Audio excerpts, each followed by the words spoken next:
difficulties with your math. That's okay, Michael. Your opinion is recorded. Thank you. Can you explain number 18, the monthly interest on a five? Yeah, I did that. Were you not here?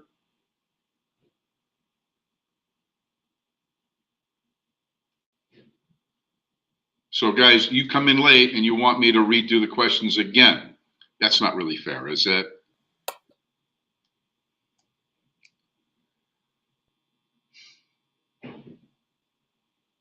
So once again, 1250 is the monthly interest. You have to know what the yearly is times 12, then divide by 5%. So, anybody else with a question? Actually, you were here, Ivan. I watched you because I was ready to ask you a question, so you were here. So, all right, I'm going to moderate the conversation and move on. Excuse me. Chapter 15, primary and secondary mortgage markets. This is what Chapter 15 is going to discuss, and more, different types of mortgages for different applications.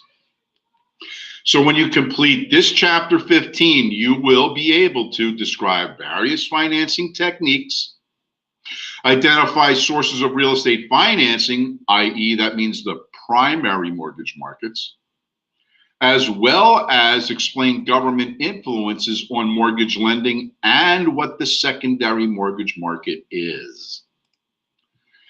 So financing techniques, different loans to accomplish different objectives. Number one, purchase money mortgage.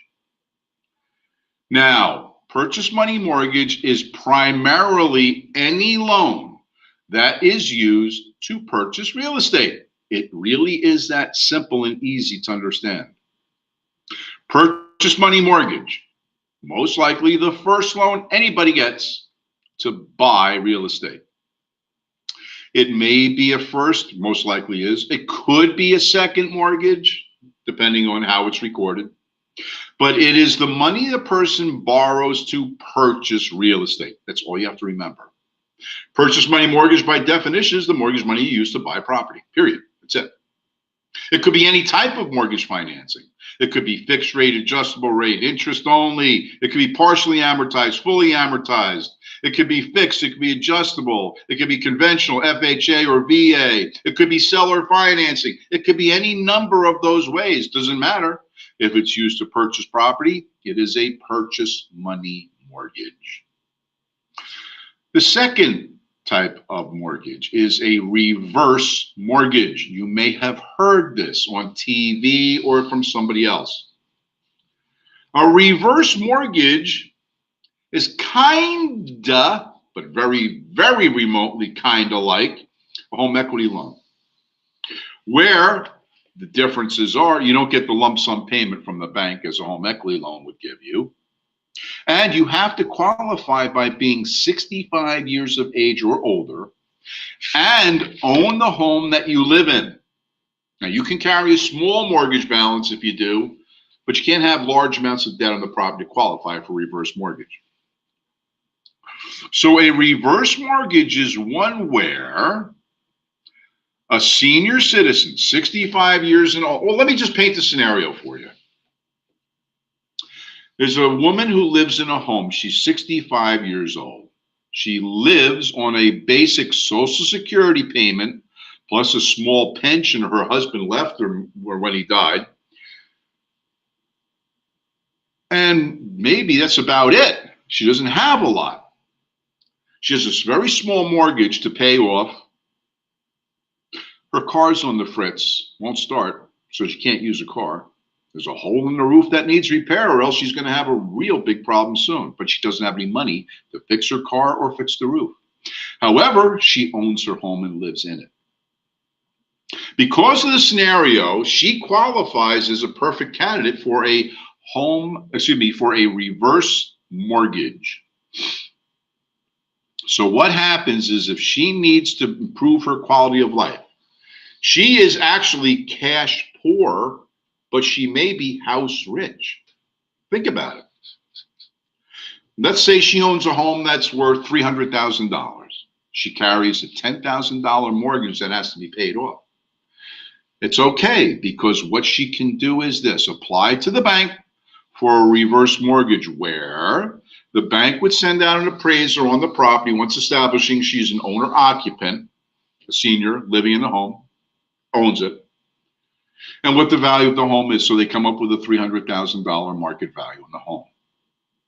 What they will do is tell her this: we're not going to advance you the full amount of the value of the house, but we will advance you a percentage of it. Let's say 65% or so of the value. In other words, we could possibly furnish you up to $200,000 of money if you need it. She says, well, how does that come to me in one lump sum? The bank says, no, what we do is we work out a monthly payment to you from the bank. So she tries to figure out how much I'm really going to need and for how long will I need it. I'm 65. How much longer am I going to be here? Well, believe it or not, guys, people last well into the 90s and 100s today. So she thinks it over and says, listen, that's $200,000. If I took $1,000 a month, that's 200 months. Let's see, divide by 12, that's roughly 18 years or so, roughly. So I could be like 83 when I use all the money, but I would have had a much better quality of life. Or if I would need $2,000 a month, then I have 100 months. Divide by 12, that's what, 8.5 years or so, something like that. So now she can plan out additional income over time, where the bank is giving her a monthly cash payment based on the equity that the bank will advance her. So she says, I'll take $1,000 a month and it lasts for 18 years or so. All right, so roughly. So now she's 65. Once the bank has qualified her and agrees to the terms and conditions, they start sending her a monthly check for $1,000. She now has a bit of money. She can start planning on repairing her car. She can fix the hole in her roof in a few months. And over the course of the next several months, has enough money to actually go out and enjoy her life. She can go out to lunch with her girlfriends, give little Jimmy, her nephew or grandson, $5 in his birthday card. And that makes all the world to Jimmy. She has the ability to improve her life because she tapped into the money that was stored up in her house as equity, and the bank is paying her an income on a monthly basis for an extended period of time. In this case, about 17 and a half to 18 years. Now, because of that, she has a much better quality of life, pays her bills, pays off the $10,000 over the 18 years, enjoys a better quality of life. Now, when she's done getting the income stream from the bank, the 20 years or 17 and a half years pass by, no more payments from the bank.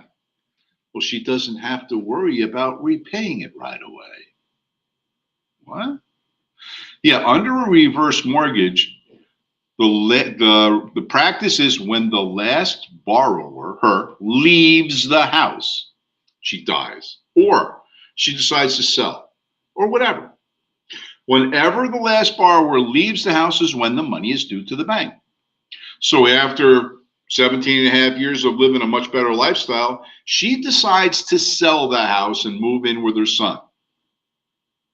In this case, she has to pay back the $200,000 plus whatever interest that the bank charged her. And whatever is left, the equity that remained, is hers. Now, over 18 years, the house possibly grew additionally in value. Instead of $100,000 in equity left, she may have like another 100 on top of that. Now she can sell her house, take the $200,000 or so that she has in equity, and go have a good retirement. So you can see where a reverse mortgage gives the senior a monthly income based on the payments, how long that would be. But the senior doesn't have to pay it back right away. It's only due and payable when they leave or sell the house. So a lot of times if the senior passes away, the bank says, we want our money. So the heirs either sell the house and from the proceeds pay off the bank and keep the rest as their inheritance, or just pay the bank off using other financing techniques they may have and keep the house. So there's many different ways this could benefit. However, there are risks on this type of mortgage for the senior. Remember, I painted a very rosy scenario here. She enjoys the income over time. She pays it back when the house sells because it appreciated. What if the house goes down in value? And now it's only worth $200,000. Well, guess what? When she leaves the property, she has to pay her principal back to $200,000 plus the interest. She can only sell it for $200,000. She's going to have to come up with some other way to pay off that bank for the interest that she pays on the loan. If she dies, and the same scenario exists, then whoever the heirs are have to satisfy that debt when acquiring her house, or sell the house, pay off the debt, and be out of pocket for the difference. So there are risks.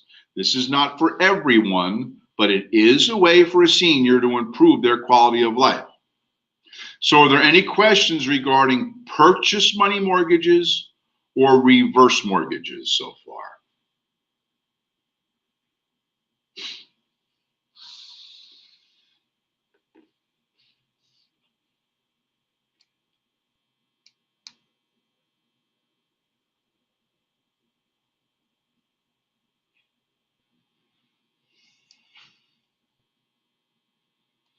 I see a couple people typing, so I'll hang on.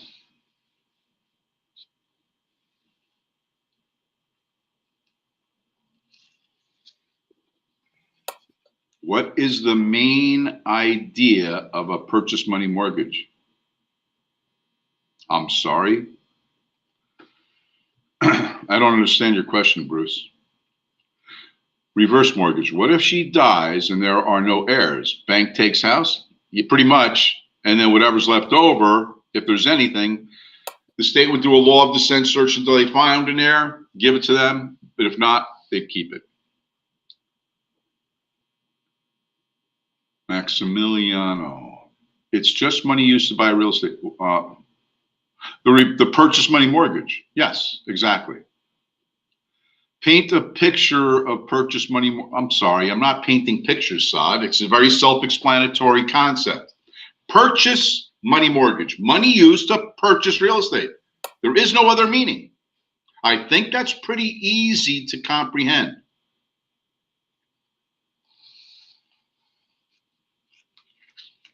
I don't want to insult anybody, but guys, let's not make it more difficult than it really is.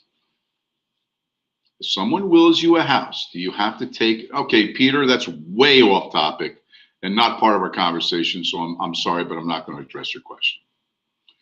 If the bank ends up with the house, if they die, do they sell for profit? No, whatever profit is realized belongs to the heirs. But again, we're way off topic, guys.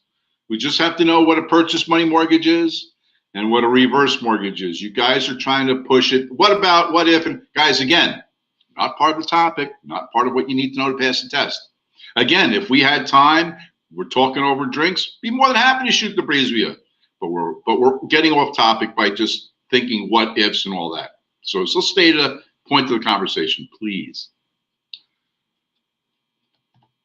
Okay. Oh, there is another question, so I'll hang on.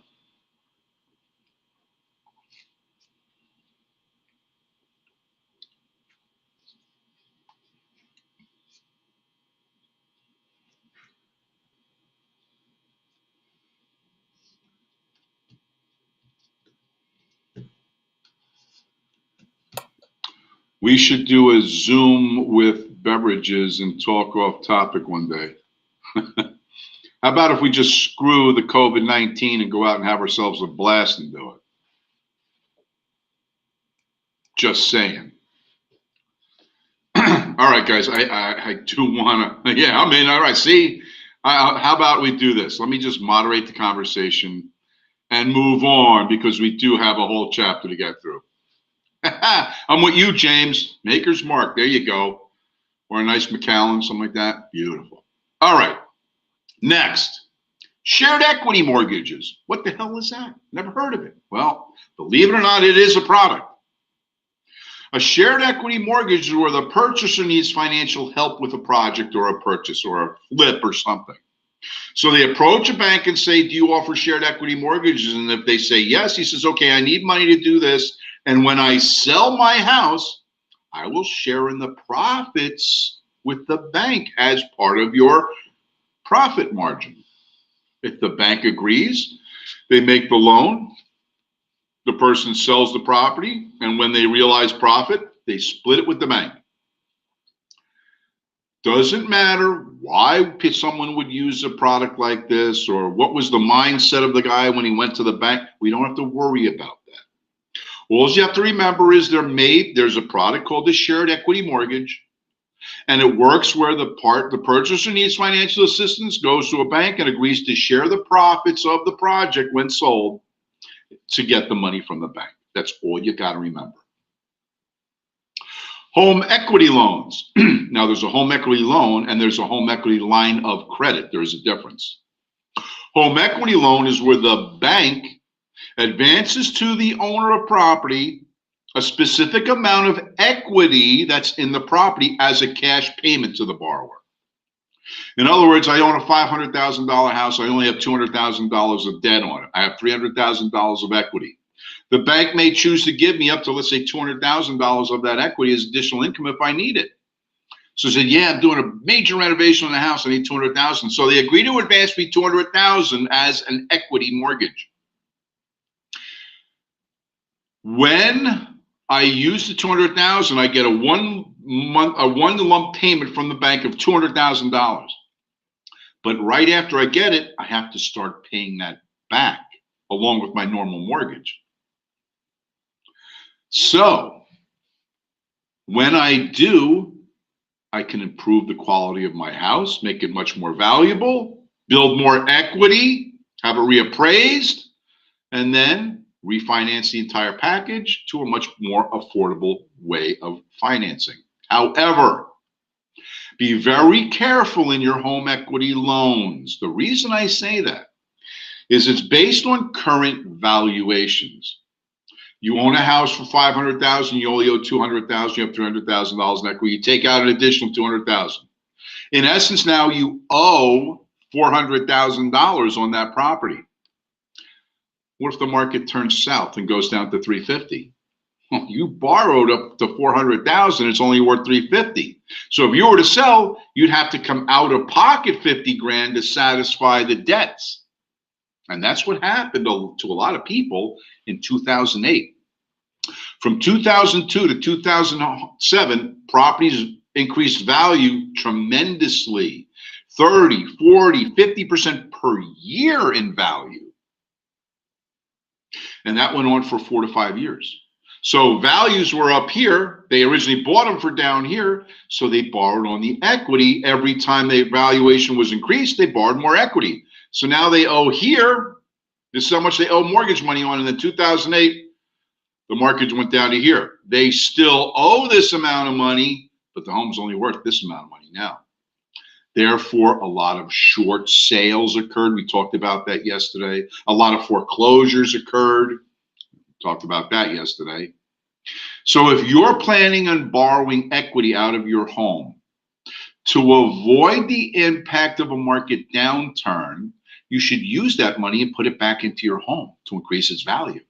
So when the market turns down, you won't suffer a big crash as everybody else because you actually brought the property value up by putting the money back in a house. That's where thinking smart pays off. So home equity loans are one lump payment to the borrower based on the equity in their house, and then they have to start repaying that as a debt. Now, I also said there's something called the home equity line of credit, which is another popular thing. So you have same scenario, $500,000 house, you owe $200,000 in debt, you have $300,000 in equity, and the bank says, we can give you up to $200,000 in equity if you want. However, in a home equity line of credit, I don't get the $200,000 as a lump sum payment to me. In fact, I don't get any payment to me whatsoever. All I have is a line of credit I can tap into at any time. So if I need $10,000 to do a boiler rehab, I'll take $10,000 out and start paying that back. I need a new roof on the house. It's another $7,500, so I borrow another $7,500. I don't have to borrow the $200,000. I can borrow whatever I need to satisfy my need and pay that back over time. But if I need it, the full $200,000 is at my disposal. It's a line of credit. You can use part of it or all of it. But once you do, whatever part you use, you have to pay back plus interest. And then there was something called a bridge or swing loan. This is where I referenced earlier in the day of interest financing, interest payments. A bridge or a swing loan is that kind of thing, which doesn't really happen much anymore. But back in the day, I remember back in the late 90s, mid to late 90s, we got a relocation package from a big food company where their executives were moving from Jersey to Minneapolis.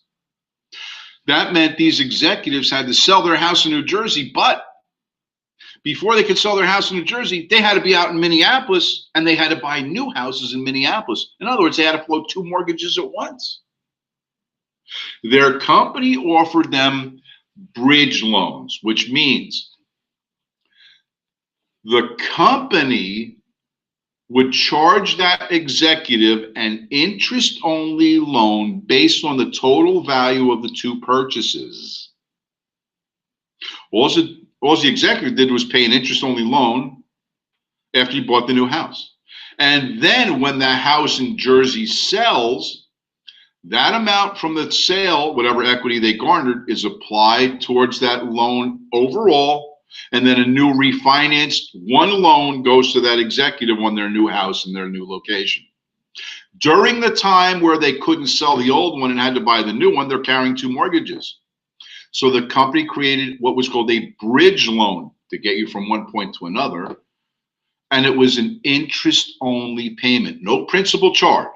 So when the house in Jersey sells, all that money was applied to principal reduction on all debts, and then a new refinancing package on the new home was created.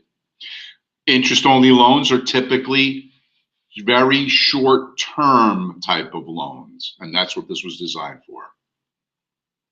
All right, any questions on shared equity, home equity loans, or lines of credit, or bridge or swing loans?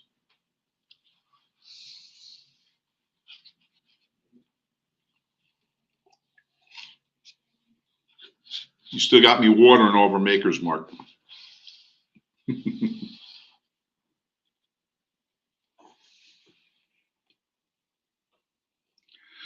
All right, no other questions? Oh, there is. So on bridge loan, do we need to close again?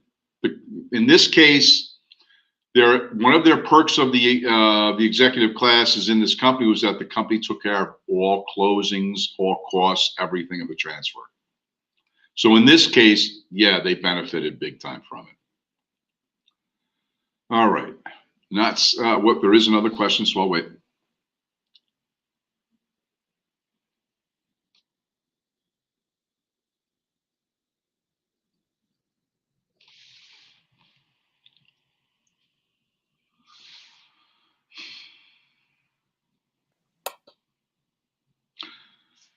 Okay, Bitsabi, so a bridge loan or swing loan is that the company charges based on interest only.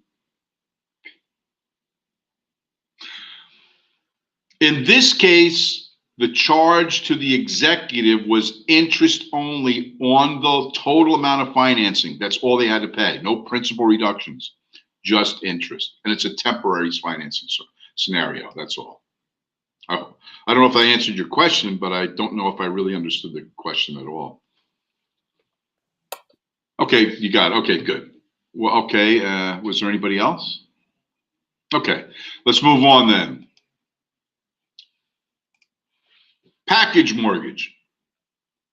So you're out and you find that model home that you just love. You're looking at a builder's website, they're advertising the builder's model, and you say, ooh, that's nice. So you go to see it, and you fall in love. And it's decorated just perfectly. All the furniture matches. The design taste was elegant. And you say, I want to buy this unit. It's furnished as is. Well, you would then use a package mortgage because a package mortgage allows the buyer to buy real property as well as personal property in one financing arrangement. However, because you're financing the purchase of personal property and real estate, there's additional information that must be garnered through what's called the Bulk Sales Transfer Act, where you must break down all the costs of the personal property separate from the real property and report it in the sale to the IRS, because that is not included in the value of the real estate. It is a separate value being financed by the one loan. So one loan to finance real and personal property at once, package mortgage. A blanket mortgage, on the other hand, is completely different. A blanket mortgage is used by a developer, let's say. So I'm a developer, okay? Let's say I'm a developer. And I buy a cul-de-sac from a subdivider, and I buy 8 units at the end of the cul-de-sac. I go to the bank and say, I own 8 units and I'm going to be building on them. So would you give me a blanket mortgage for X amount of dollars so I can accomplish my task? However, as I sell one property, will you forgive 1/8 of the debt at a time so my debt continually shrinks as each lot is sold off? And the bank agrees. So they create what is known as a blanket mortgage, where it's secured by all the 8 parcels, so that when I finally sell off the first lot under what is known as a partial release clause in a blanket mortgage, then 1/8 of the debt is forgiven. The second house is sold, another 1/8 is forgiven, etc., until the last unit is sold. All the debt is forgiven. I take my profit and I'm on my jolly way. Was there any questions about a package or a blanket mortgage?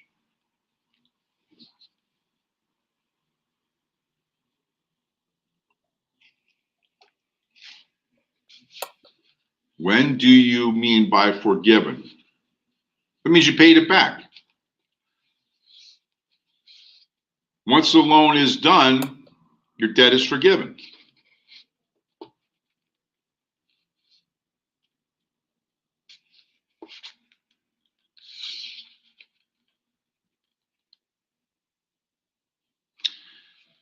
And I am not seeing any more questions, so let me moderate and move on. Wrap around mortgage. It's time to wrap. It's time to wrap. It's time to wrap. Oh, no, that's not the right song. But anyway, wrap around. What's that? So here's an example. And again, just an example to explain the concept. It's nothing etched in stone, just an example. Let's say I'm a very busy developer. I've got 21 different projects going on at once. I got a condo complex over there. I got an office building going on over there. I've got another this, that, and the other. I got 21 projects going on, each with their own financing and mortgage. That means at least once a month, I got to sit down, figure out which project has which mortgage. So I got to figure out payments for that one for this month, and same as the other 20 projects. So I've got to take a day or two off of work every week or every month to sit down and do accounting, figure out who I owe money to, and write the checks out. What a pain in the neck. But along comes a bank executive and says, Tim, why are you sweating this? There's such an easy way to take care of it. What's that?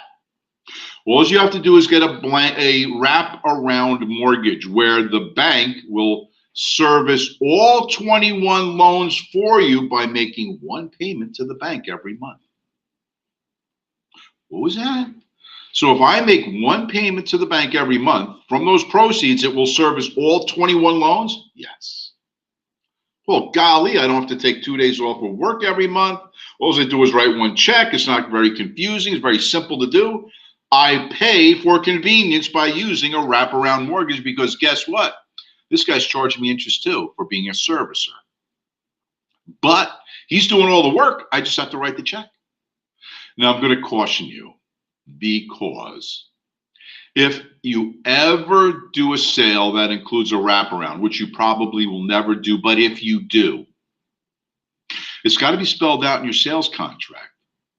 Who's going to be able to write that up? You can't. You're not an attorney. You don't know the wording that has to be incorporated. You don't know the principles and concepts in a wraparound mortgage. Therefore, you're going to have to hire an attorney to write up all the wording for the wraparound mortgage and or any seller financing programs, because they can be very confusing. And if you're adding them into a contract, only an attorney can write this stuff up, because I don't know the words. I don't know the concepts I have to incorporate and how it must be worded. Have an attorney do it, guys. I'm telling you, it's the best way to go. And lastly, on this page, open-end mortgage. What's that? Remember I talked about a home equity line of credit? An open-end mortgage is based on the same thing, where a bank, using the borrower's collateral as a source of backing, could give the borrower up to X amount of dollars on a mortgage, but they don't have to have the whole amount. So I actually had a client in Jersey City, had six unit buildings. This guy is doing okay. And he needed to do some capital improvements, but he didn't want to take out financing on each one. So he went to a bank and said, I have six unit buildings. I'd like to use collateral to get a open-end mortgage. The bank, through negotiation and appraising and everything, said, okay, we'll give you a $500,000 open-end mortgage, which means this now he can use the full $500,000 if he needs it, or $10,000 to put an alarm system in this unit, $5,000 to change out the windows on that unit. Whenever he needs, he can borrow and start paying back. He doesn't have to borrow the full $500,000. He can borrow parts of it, but pay them back. But if he needs it, it's there.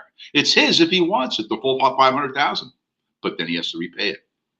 So again, an open-end mortgage and a home equity line of credit are just that. They're just like lines of credit. You don't have to borrow the full amount, but it's there if you need it. Was there any questions on these? Excuse me, wraparounds or open-end?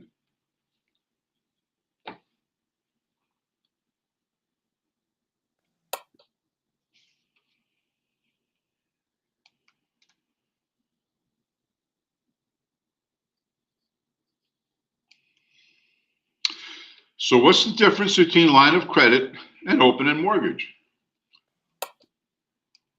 Are they just terms to know? One's based on equity, the other one's based on your credit. But they're similar. In many ways, they're similar, but different. Was there any other questions before I moved on?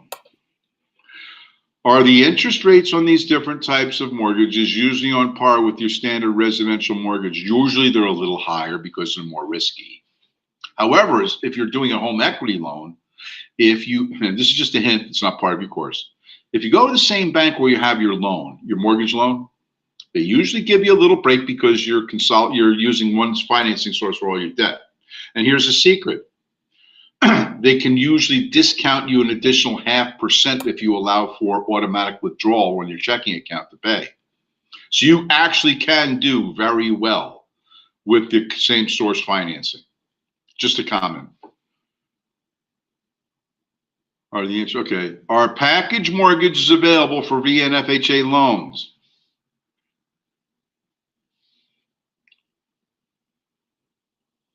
Their FHA actually has a type of package mortgage. However, it's not really a package mortgage. What they do, it's called a 203K loan, where they advance you the purchase price plus the improvement costs to bring the property up to snuff. But it's not good for investors because you have to own or occupy the unit for a minimum number of years. But that's kind of like it, but not in general. Mostly a commercial bank or a commercial source would do that. Can you just run through blanket mortgage again? Okay. So let me use the same example. Maybe I should use a white. This is a cul-de-sac, the end of a cul-de-sac. And I have 1, 2, 3, 4, 5, 6, 7, 8 units. 1, 2, 3, 4, 5, 6, 7, 8. Okay, so I bought these from a subdivider. I'm going to build houses on them. But in the meantime, I have to understand that I own the lots. but I'm going to sell them as I complete. So I go out to a bank and say, I need money to build these 8 parcels out. So they advance me X amount of dollars. As I finish this project and sell it, 1/8 of the debt is forgiven under a partial release clause. Now I only owe 7/8. As I finish the next property, that one's removed from a partial release clause. So now I'm 3/4 on my way. I'm sorry, 1/4 on my way to pay off the entire debt. I sell the 3rd lot, the 4th lot. Now I'm halfway, and I only have now half the debt left. As I sell off this lot and this lot and this lot, I've paid off 7/8 and only 1/8 left. When I sell the last one, all the loan has been paid off, and whatever profits I earn, I take into my next development. Did that help in any way to try to visualize what we're trying to talk about? And that was Michael. Did that help, Michael Rosima? No, payments don't decrease because you're based on the total amount of the debt. Okay, good. I think we're on the same page. Does anybody have any other questions before I move on? Excuse me.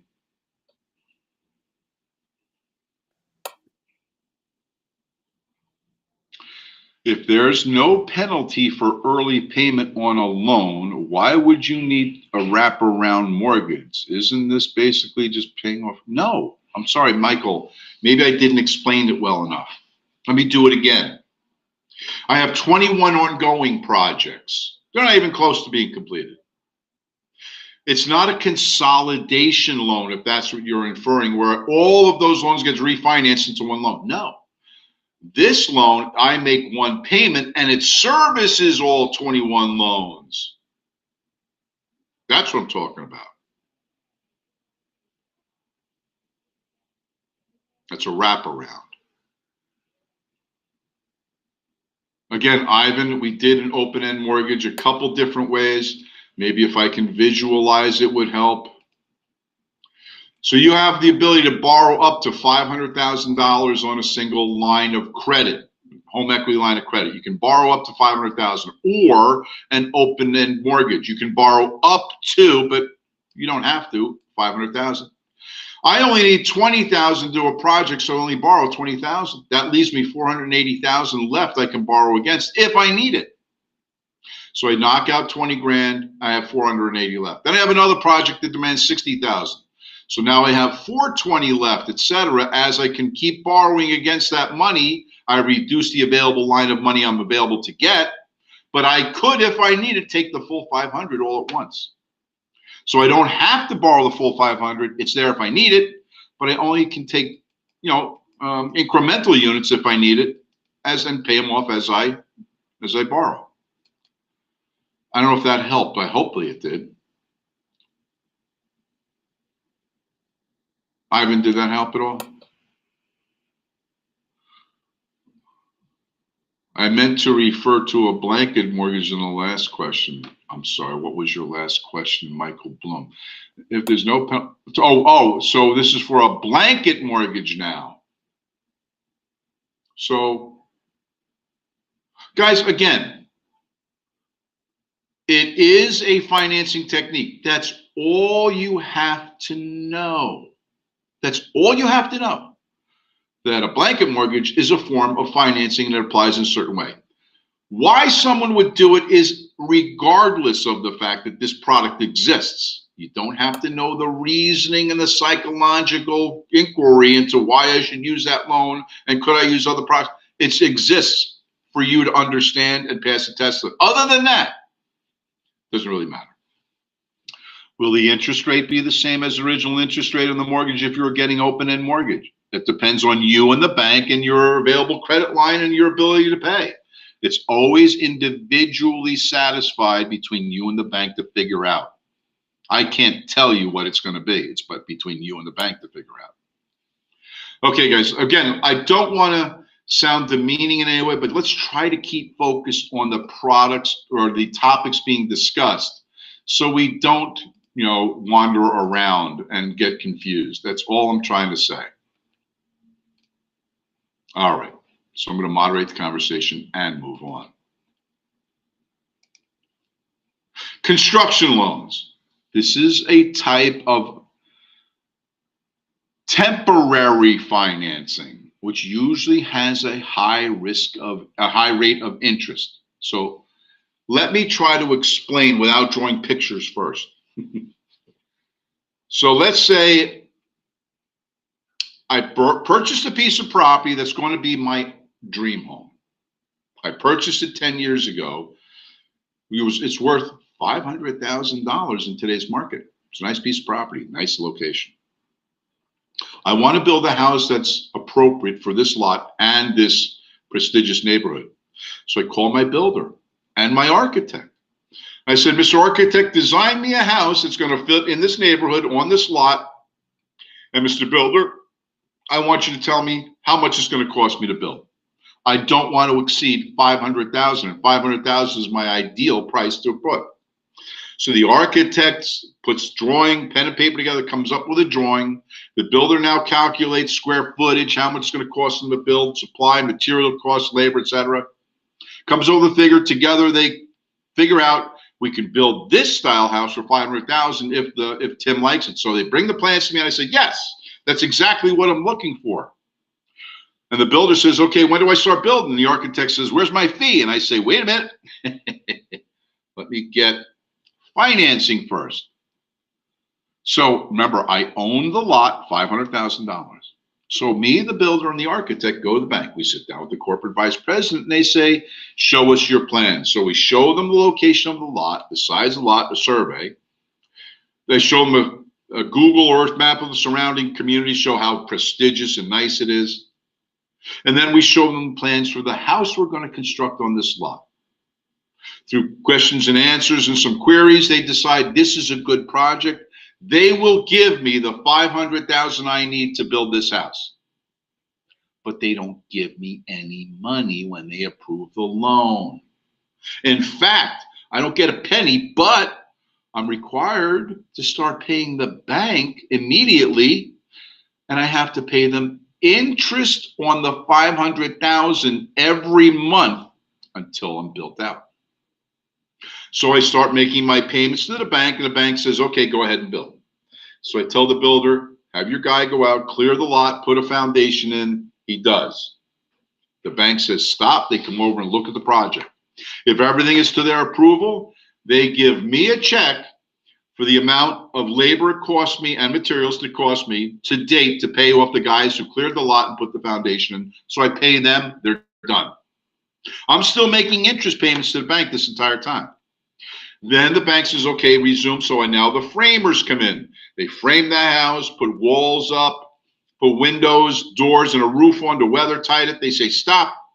They send the inspector over again. And if everything's according to plan, he pays me a check.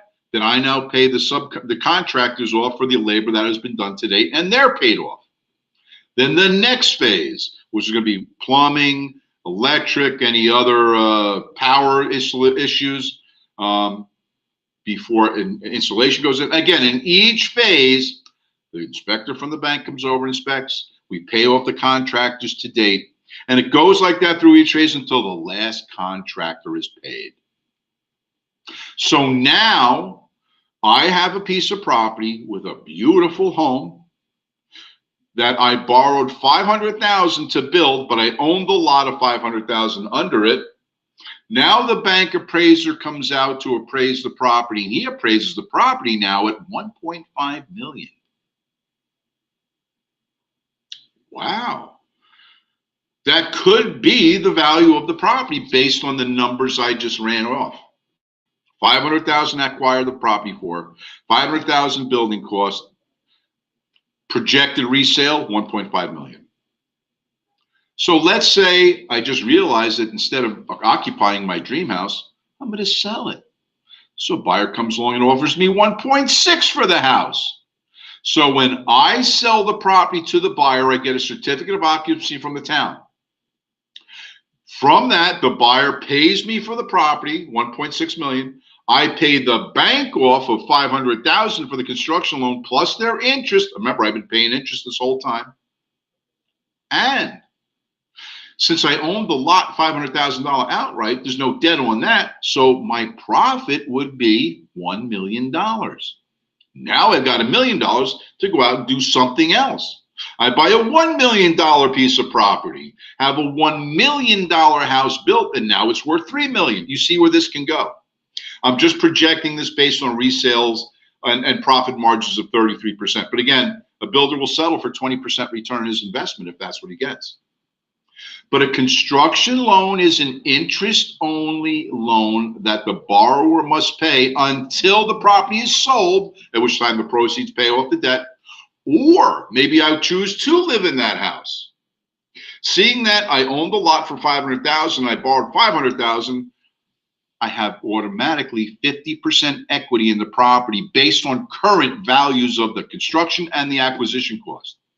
Therefore, I would have the construction loan converted to it automatically would convert once I get the CO from the town to a conventional loan at 50% LTV, and I would pay that off as I live there.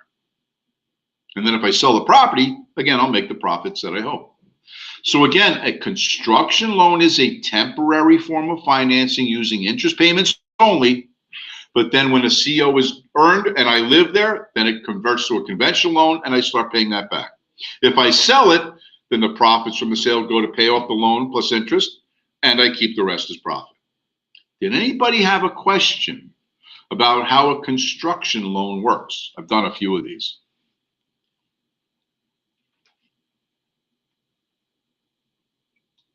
Not seeing any questions. Okay. Let me moderate and move on then. Oh, there is a question coming, so I'll wait.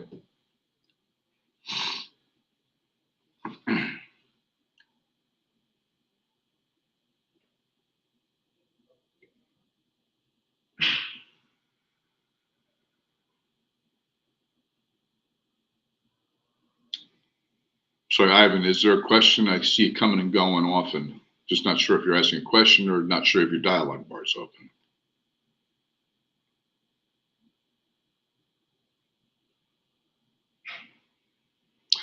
I'm going to assume you don't know that your dialogue bar was, oh, there it is. Construction loan have the same, construct loan have the same. I'm sorry, Ivan, you're going to have to give me a full question. I don't know what you're asking me, or you're just making a statement. Guys, I'm sorry, but I don't read minds very well. I really don't. And try to be a little sympathetic with me. I'm an old fart, okay?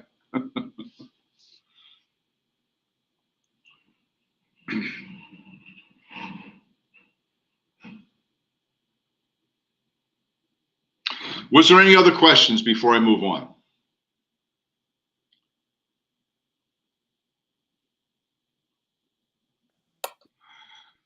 You have to reconfigure the loan when it converts from construction to conventional, correct? Yes, exactly, correct.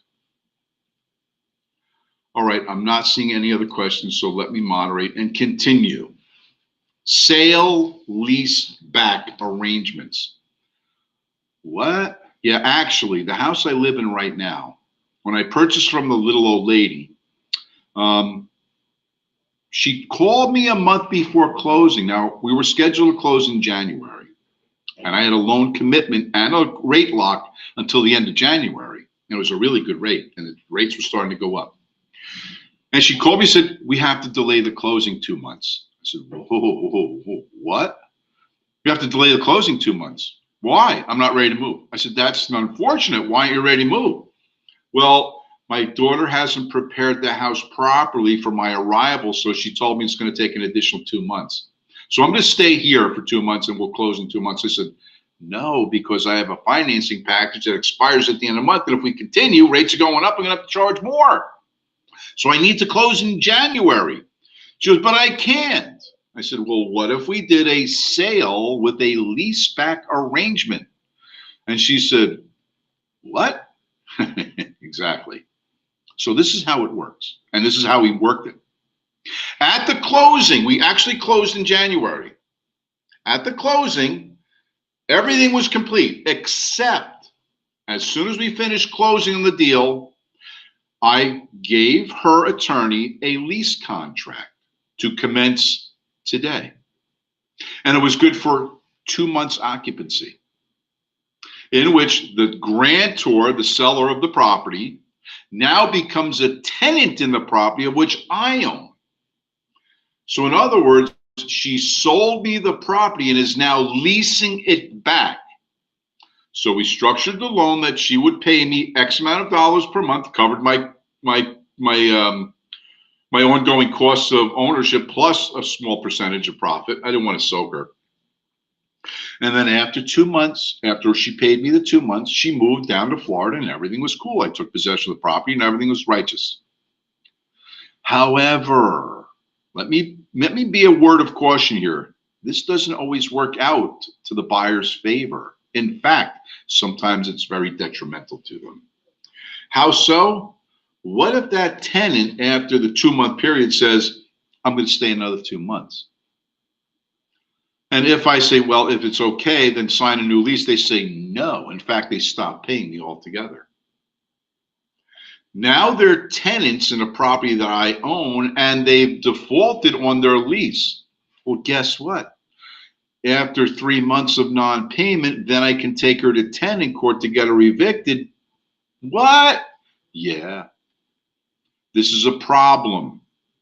So be very careful when entering into a sale leaseback with a residential client.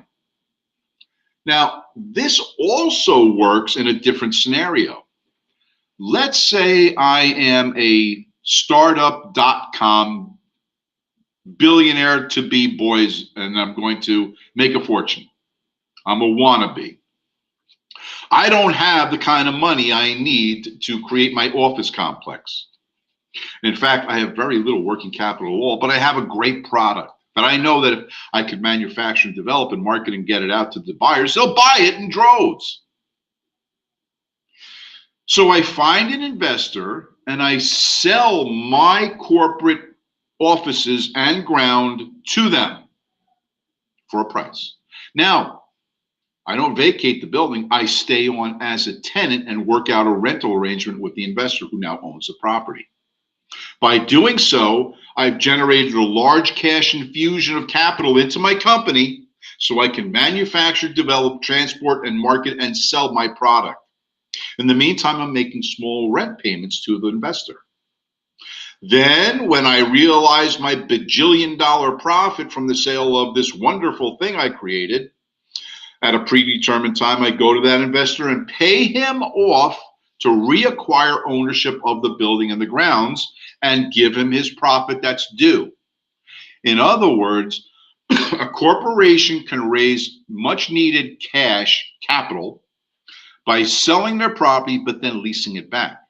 And then at a predetermined time, buy it back from the investor and guarantee his profit. This is done quite often in the corporate world.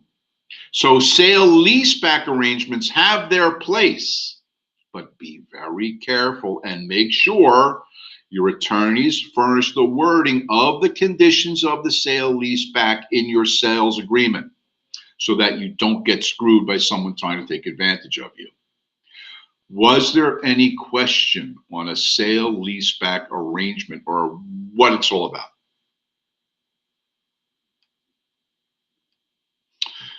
Not seeing questions, and let's move on. Other seller-buyer arrangements. Let's talk about seller financing. Now, a seller can finance property to a buyer in different ways. Let's say the seller will give a note to the buyer that says they will pay X amount of dollars per month for the purchase of the property and make the checks payable to the seller. That way, the seller becomes the bank and the buyer pays the seller the mortgage until they're paid off. Everything worked out great. In fact, the seller made more profit by doing that because he's collecting not just the purchase price, but the purchase price plus all that interest over how long he financed it with the buyer. So they're going to make out pretty well. That's one way to do it. Another type of seller financing is called a land contract, a very specific type of seller financing. Land contracts are also known as installment sales, where, and most small businesses, by the way, use land contracts, are also known as seller installment sales, to sell their businesses. So what happens is that I tell the buyer, I'm not going to give you a note. I'm just going to tell you, you give me a down payment of X amount of dollars. And then every so often on a prearranged schedule, you pay me an installment payment. Now, when you do this, you get the house, but you don't get the deed. The deed is going to be kept in a trust. No one's going to touch it. You're protected. So long as you make those installment payments to me, that deed will be yours when you finish paying me the installment payments. During the period of time that buyer is said to have equitable title and enjoys all the benefits of home ownership, even though they don't have the deed. So as they pay me the installment payments, they actually build equity of ownership into the property. However, if they were able to complete all their installment payments to me, then the deed is released from the trust, and now they are the bona fide owner of property, no questions asked. They have the deed. But if they default on their installment payments to me, then because the deed is held in trust, it was never delivered to the buyer, I don't have to go through proper foreclosure channels. All I have to do is tell the sheriff's department to evict them because of non-payment of the contract. Since they don't own the deed, I still have it in a trust. It's very easy for me to prove ownership by saying, here's the deed, it's still in my name. Then they are forced to evict that tenant. I keep all the money they paid me and regain possession of my property, and they're out of luck. But if they completed the installment payments to me, then the deed would have been released from the trust and given to them, and everything would have worked out. Again, a land contract, also known as an installment payment, is typically the way small businesses are sold. No mortgage company is going to give you money to buy a business. It's just too risky. 60% of all businesses fail within the first year or two of ownership. Therefore, it's imperative that there must be some other way to do it. So typically business owners give an installment payment schedule to the buyer of his business. If they fail, then the seller retains the business, rebuilds it, and tries to sell it again. If they're successful, then they pay off the installments and get the deed of ownership. Was there any question about these types of seller financing arrangements?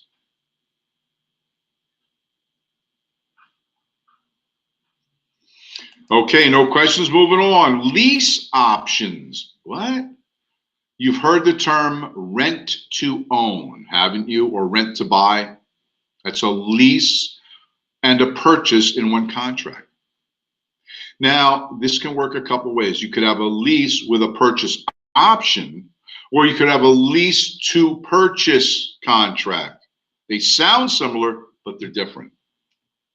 First of all, a lease with a purchase option says you can rent the property, and if you decided at a predetermined date and a predetermined price to buy the property, then so do it, and you're the buyer of the property. I'm going to guarantee you by signing the lease today of that option.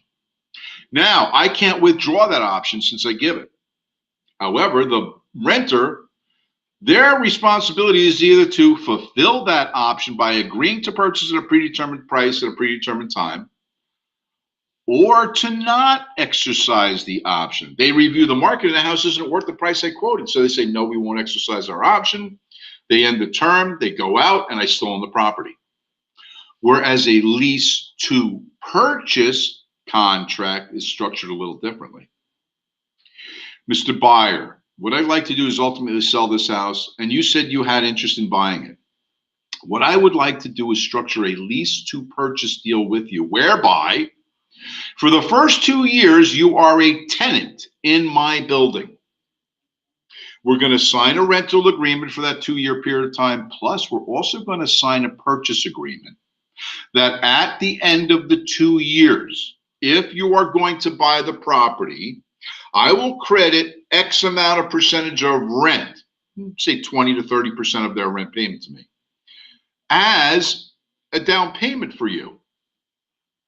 That way, I'm using part of the rent you pay as a down payment to help you qualify to get a loan. Then you go out and get the qualified loan and buy my house. But if you don't, then I keep all the rent, don't give you any credit back, and evict you after 2 years. So lease options include a lease to purchase or a lease with a purchase option. And we talked about sale leaseback. So unless there's any other questions about these mortgage concepts, I'm going to move on. Was there any other questions? Okay, there might be one or two, so I'll wait.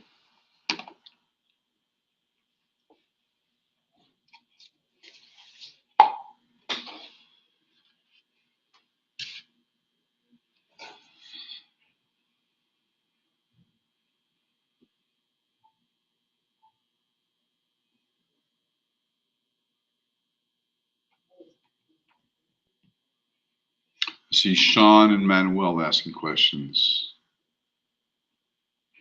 There may be a couple others. No? No, it's not bourbon time yet. Oh boy. So regular lease option, that money you paid for rent does not go towards a down payment, just for the lease. Now you're confusing me because you're mixing both concepts into one question, and don't do that.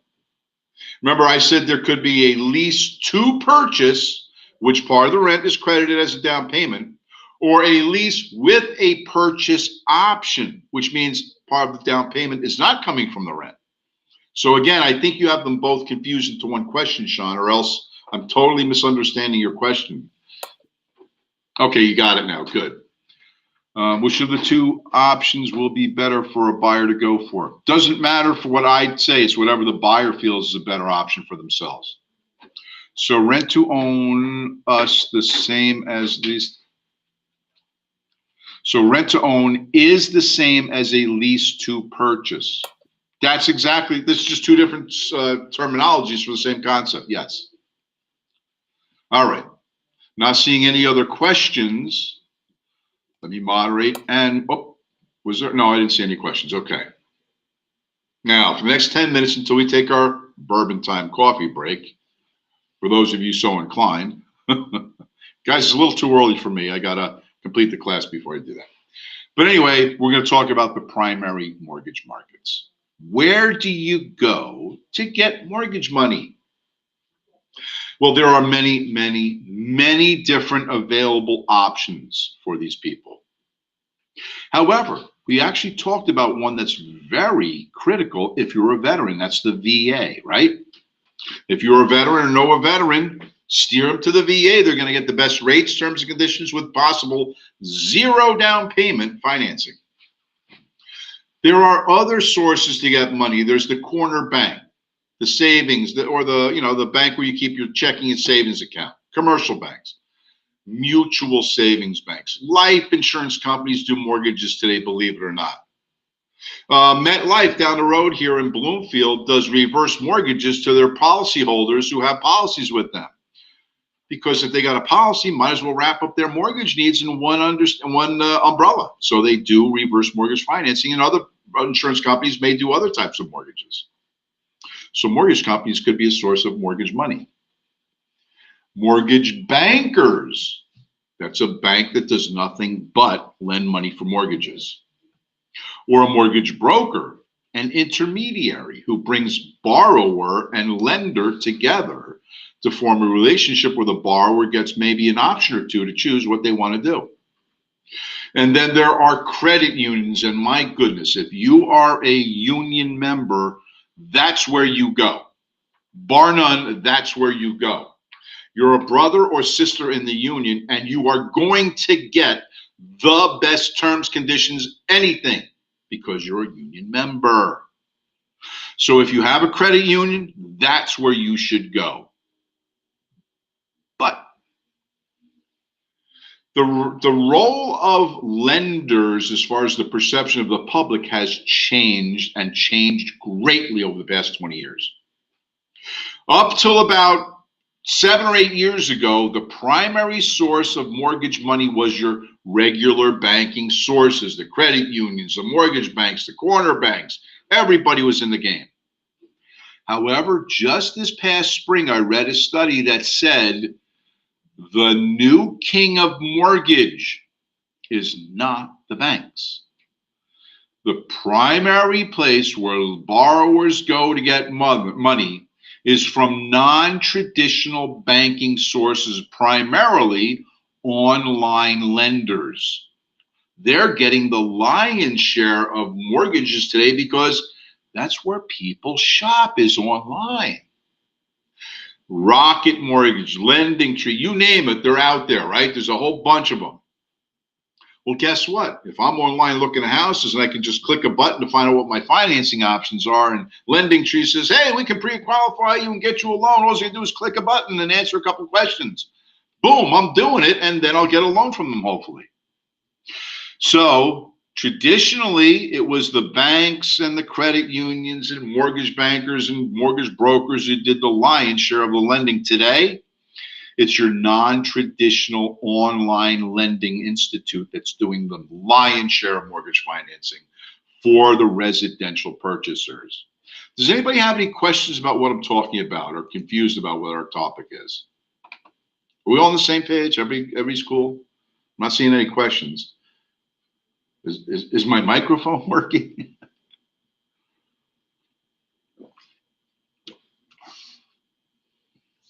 So I'm assuming then there are no questions. Oh, there may be, so hang on.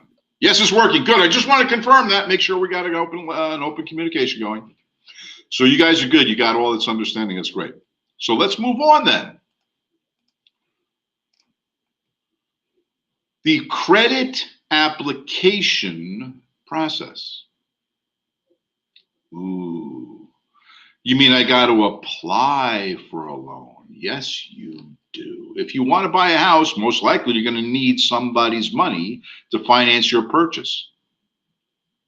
So you go to a bank, you go to an online lender, you go to the credit union, wherever it is you're going, who's providing the credit for you, has a process under which they must follow to make sure that you're getting the proper loan for your needs.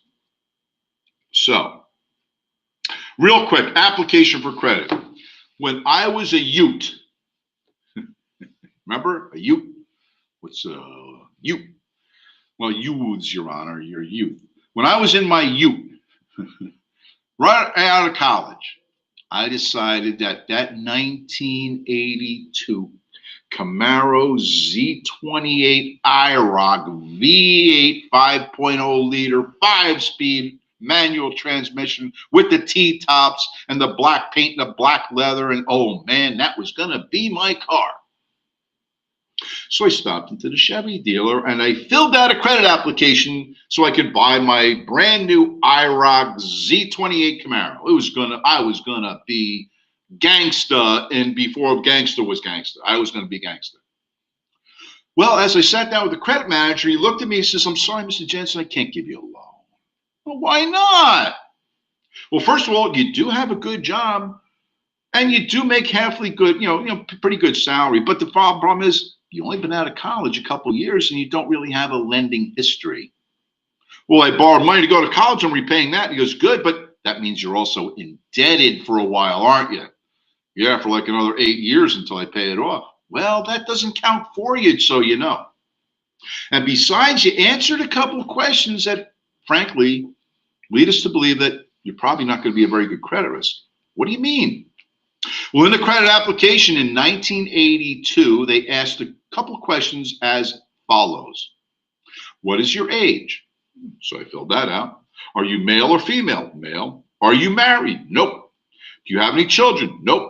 You're planning on having any children? Yeah, one day I guess I will. So yeah, maybe planning. Yeah, okay, maybe.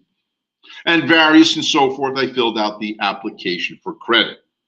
And when he read it back to me, he said, you filled out a couple of questions that are frankly disturbing. I go, in what way? He says you're not married. Is that right? I said, well, yeah, I'm not married. He goes, well, that counts against you. What do you mean? And he says this, he looks me square in the eye and he goes, everybody knows that unmarried men are less trustworthy. What? This is the credit manager telling me this. And the fact is that you said you don't have any children, but one day you will. I'm going to tell you something. If you had children now and were married, that means you're more dependable. But since you don't have any children, you're not married, that means you're not very dependable or reliable or trustworthy. Like, but you don't even know me. How can you make those comments? Because you answered the questions in that way. So we have to deny you credit. Now, I'm not stretching this, guys. This was actually true back in the day. In fact, if you can talk to your older siblings, cousins, aunts, grandmothers, mothers who try to establish credit, especially before 1974, they looking and say, forget it. You needed a man to sign for you. You could get credit on your own. And that was true. Because in 1974, the Federal Fair Housing Act, the Federal Civil Rights Act included women as a protected class and couldn't be discriminated against. So before 74, if you were a woman, you never got credit. But not up until 1986, until they changed all the credit forms. It was 1986 that they changed all the discriminatory words and questions in a credit application. So I was denied credit because I wasn't married and didn't have children. Bizarre. Today, they can't ask you those questions. So now, in fact, I just bought a new car. It was not too long ago. I walked down to the dealership after work, told him what I was looking for, found a product in his inventory. I test drove it. I said, I like it. He says, how's your credit? I go, you can't find better. What kind of down payment would you want to put on this? I said, probably about 15 to 20% in cash. He took me into his credit guy and he goes, treat this guy right. Within a matter of an hour, I had the keys to the car and I was able to drive away with a temporary dealer plate on it until I got the full-blown registration a few weeks later. Why? Because my credit is that good. And because I've had a very lucrative career in the real estate business and have some money and assets. But again, guys, your credit history, your previous buying power, your amount of income, all go to help understand how it is you're going to get financed to buy something as a house. Now, I'm going to continue this conversation after our coffee break. It is 2:30. So I'm going to open up the conversation. You guys can chit chat again amongst yourselves. But I'm going to excuse myself for the next half hour, and at 3 o'clock I'll rejoin you, and we'll finish this chapter and be done with it by the end of the day. Now, before you split for the day, guys, one more reminder, we are having class tomorrow. I will be here. It's just questionable about Thursday, that's all. So I will see you back here at 3. We'll pick up and resume then.